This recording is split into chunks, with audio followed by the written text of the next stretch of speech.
Hello guys, welcome to the knowledge domain, the concept of life sciences and biotechnology. In this lecture, we are going to learn natural selection, how it deviates or offsets the Hardy-Webb principles. Darwin proposed this natural selection theory where there are more than needed number of the offsprings from the each organisms because there is a survival competitions to able to survive and able to reproduce to have enough offspring for the subsequent generations. So this survival competition, the organism they survive themselves and they reproduce, and during this process they transmit the traits that have the survival advantage to their offsprings that also favor the reproduction.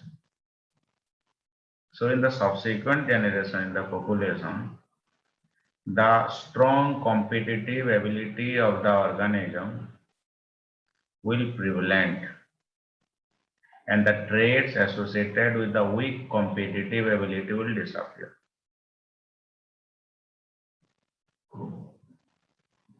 The selection for survival and reproduction in the face of competition is the mechanism that changes the physical and behavioral characteristics of a species.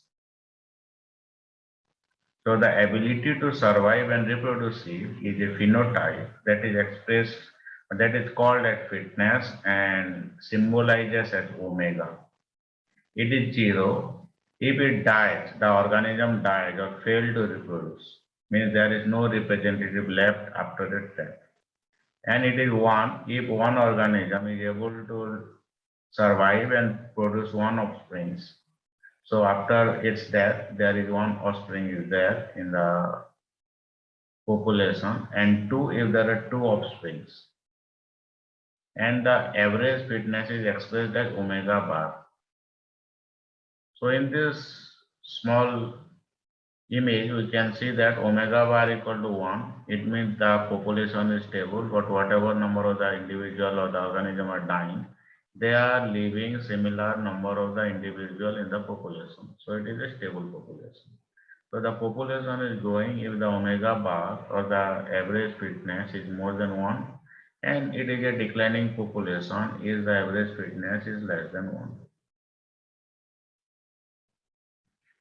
So how the fitness differences among the individual led to change in the population characteristics. So in the population, the fitness difference among the individual organisms in the subsequent generation will lead to the change in the population characteristics. We will take an example. We will assume an example in this case. So this is an insect which has one allele, one gene, which has the two allele. One is the capital A, another is the small a. This is the dominant, this is the recessive. Capital A stands for the dark color of the insects, and the small a stands for the light color of the insects. And we'll assume two habitats. One is the forest habitat, and another is the open field habitat. So forest habitat is darker in the background, whereas the open field habitat is light in the background. So when the insect is in a forest habitat, so this habitat will favor, or the dark color insect will have the selective advantage or the competitive advantage over the light color. Okay. So it is in the vice versa in case of the open field habitat. So here we will discuss or understand how the different allele, the way they provide a competitive advantage to the organisms in the different environment.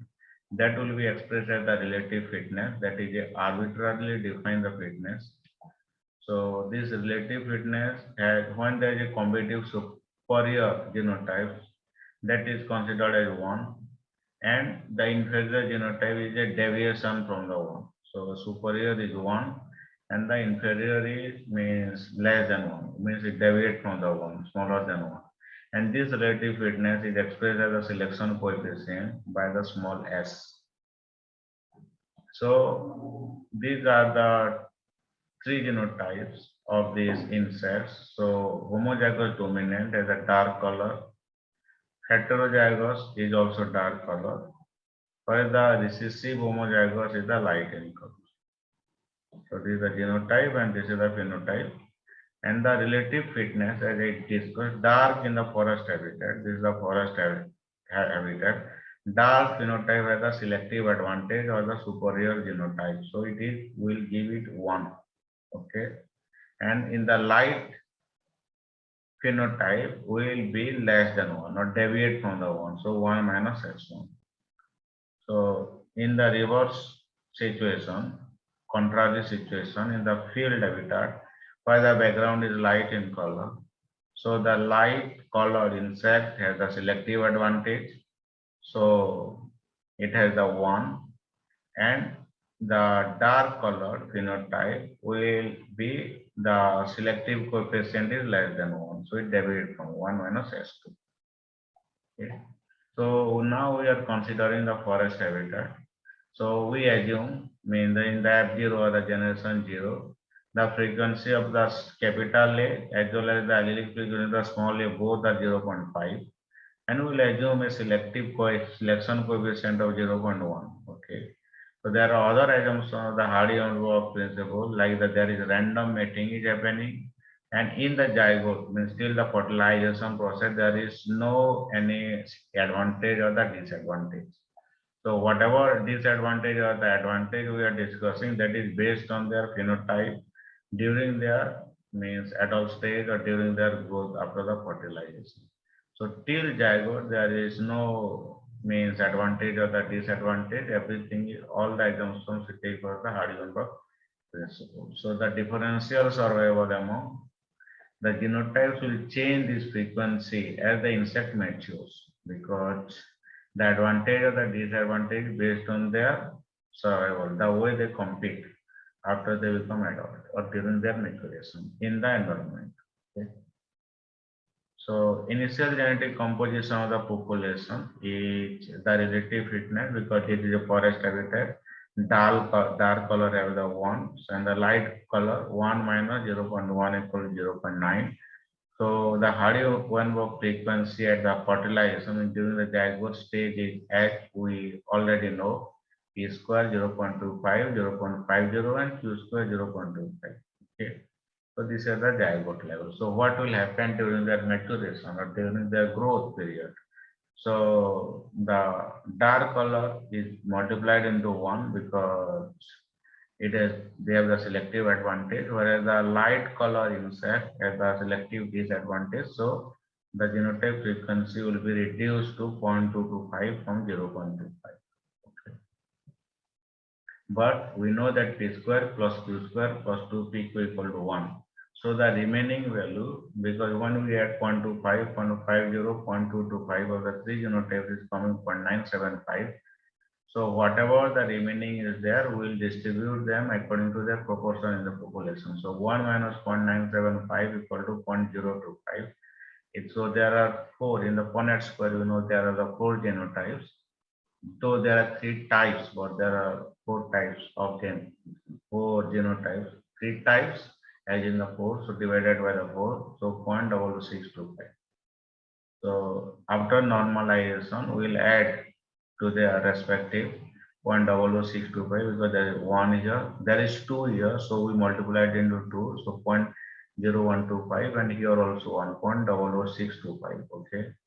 So after normalization, we add this whatever 0.25 plus 0.2625 equal to 0.256. 0.513 here, and it is 0.231. So 0.225 plus 0.00625 equal to 0.231. So this is the proportion of the genotype that will be contributed to the next generation. So next generation, allelic frequency will be Q prime, that is 0.231 Q prime. 0.231 plus half of this 0.513, that is 0.487, while the P prime equal to 0.513. So from in the F0 generation, the generation 0, the allelic frequency of the Q was 0.5, P was 0.5, but because the light color has a disadvantage, so its allelic frequency decreases in one generation to 0.487, whereas the allelic frequency of the dominant, that is dark in color, increased to 0.513. So in the subsequent generation, this is the allelic frequency of the recessive, means the recessive allelic frequency. So it keep on decreasing in the population in the subsequent generation. And we can see that the stage is arriving where it is almost constant, and still the recessive allele means lingering around in the population. Where? Because the recessive allele present in the heterozygote conditions, it hides itself. So it is very difficult to remove from the population. But in a very long generation, probably they may be removed. But it is very rare.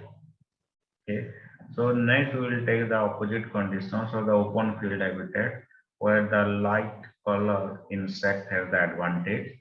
So as we discussed earlier, so this is the P at the generation 0 equal to 0.5, the small a allelic frequency 0.5, and the selective advantage or the selection coefficient is 0.1.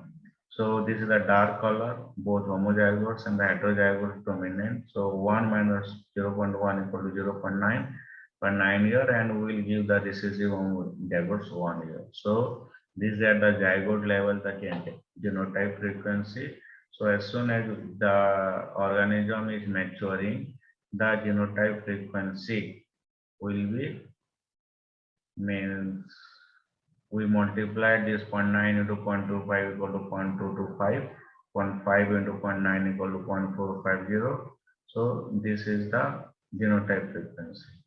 So when it is normalized, so 1 minus 0.925 equal to 0.075 by 4, because there are 4 in the Punnett square, that is 3 genotypes, and this will be added to make it 1. So when they are added, so it is 0.01875 in both, and here there are 2. So we multiply it into 2 here. So finally, the dominant homozygotes have the genotype frequency of 0.243, 0.269, and in case of the heterozygotes 0.4875. So this is the proportional contribution to the next generation. So when we find out the allelic frequency from here, so for the P prime is dominant allele 0.243 plus half of 0.4875 equal to 0.487, whereas the allelic recessive allelic frequency equal to 0.513. So from the 0.5, it increases to, means in the next generation, recessive allele frequency increases to 0.513, whereas the dominant allele, it decreases to 0.487. So in every generation afterward, the frequency of A, means the small recessive allele, will rise. Eventually, it will be equal to 1. At which point we can say that the allele has been fixed in the population. So when it reaches 1, it is fixed in the population. So in this figure, we can see that the recessive allele frequency 0.5.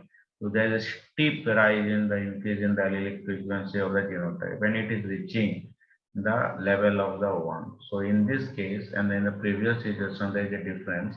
That in the previous situation, at the end, mean the recessive allele is still lingering around the population, but in this situation, the dominant allele is knocked out from the population because both the homozygotes as well as the heterozygote dominant both have the selective disadvantage.